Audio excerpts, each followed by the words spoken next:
बड़ी खबर मैं आपको बता रही हूं। कथावाचक अनिरुद्धाचार्य की मुश्किलें बढ़ गई हैं। अनिरुद्धाचार्य पर परिवाद दर्ज करने के आदेश दे दिए गए हैं। मथुरा की अदालत ने यह आदेश दिया है। महिलाओं पर अभद्र टिप्पणी से जुड़ा यह मामला, जिसमें यह परिवाद, सीजेएम कोर्ट ने याचिका स्वीकार कर ली है, परिवाद चलाने के आदेश दिए हैं। इस मामले में 1 जनवरी वो तारीख है जब शिकायतकर्ता का बयान अदालत में दर्ज होगा।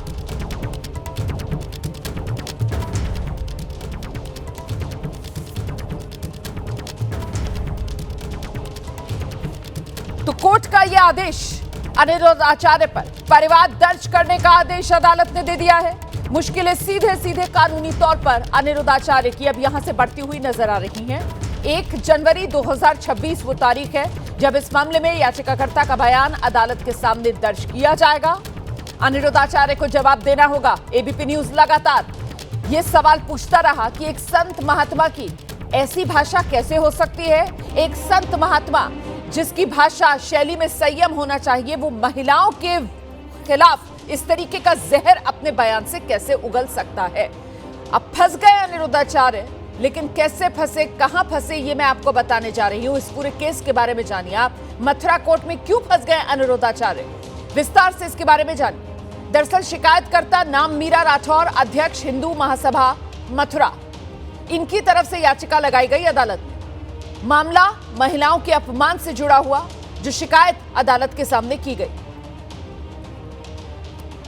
तो कोर्ट में केस दर्ज करने का आदेश दे दिया गया है। ये बड़ी खबर। कोर्ट ने अनिरुद्धाचार्य के खिलाफ मामला दर्ज करने का आदेश दिया और आरोप क्या है ये आपको विस्तार से बताएंगे। महिलाओं के खिलाफ अभद्र भाषा बोलने का आरोप है बाबा अनिरुद्धाचार्य पर। प्रवचन में अश्लील इशारे कर महिलाओं का अपमान करते हैं ये अनिरुद्धाचार्य। 14 साल में लड़कियों की शादी कर दो, इसी बात की वकालत ये करते हैं। कानून के खिलाफ बाल विवाह को बढ़ावा देने वाले बयान ये देते हैं। कथा वाचन के दौरान महिलाओं के चरित्र पर सवाल उठाते हैं अनिरुद्धाचार्य। किसने अधिकार दिया महिलाओं के अपमान का? किसने अधिकार दिया महिलाओं के चरित्र हनन का?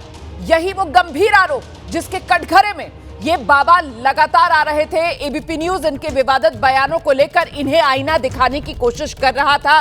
बाबा सुधरे नहीं और अब नतीजा ये कि कानून का शिकंजा जिसके घेरे में ये बाबा अब नजर आ रहे हैं, क्योंकि सीजेएम कोर्ट ने याचिका स्वीकार कर ली है। मामले में सुनवाई 1 जनवरी को होगी और 1 जनवरी को जो याचिका करता है, याचिकाकर्ता को अपना बयान दर्ज कराना है। महिलाओं पर अभद्र टिप्पणी करना अनिरुद्धाचार्य को भारी पड़ गया। सीधे आपको लेकर चलेंगे, हमारे साथ हमारे सहयोगी अनिल सारस्वत इस वक्त मौजूद हैं और जरा अनिल सारस्वत से ही जानते हैं किस तरीके से अब कानून के शिकंजे में फंसते हुए नजर आ रहे हैं यहां से बाबा अनिरुद्धाचार्य। अनिल जी, मैं आपको बता दूं कि तीनों महिला वृंदावन में स्थित जो गोलमुखल आश्रम है,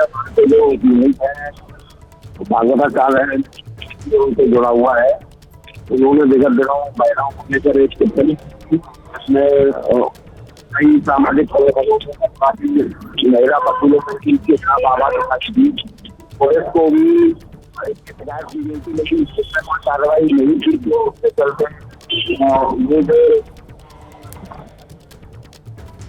आपकी आवाज साफ नहीं आ रही है अनिल। बहुत शुक्रिया फिलहाल ये जानकारी जो आपने दी है। देखिए, वाकई में मामला अदालत में चला गया है। अदालत ने याचिका स्वीकार कर ली है और इस वक्त एबीपी न्यूज पर मैं बैठी हुई हूँ यहाँ स्टूडियो में। मेरे हाथ में भी ये जो अदालत का निर्देश है, इसकी कॉपी है।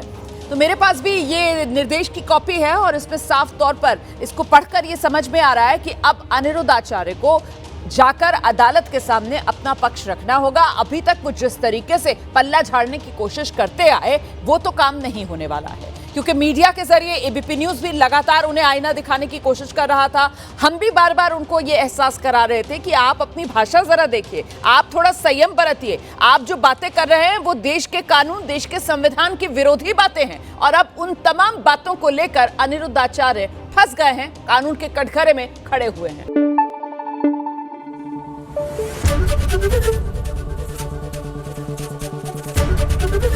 एबीपी न्यूज आपको रखे आगे।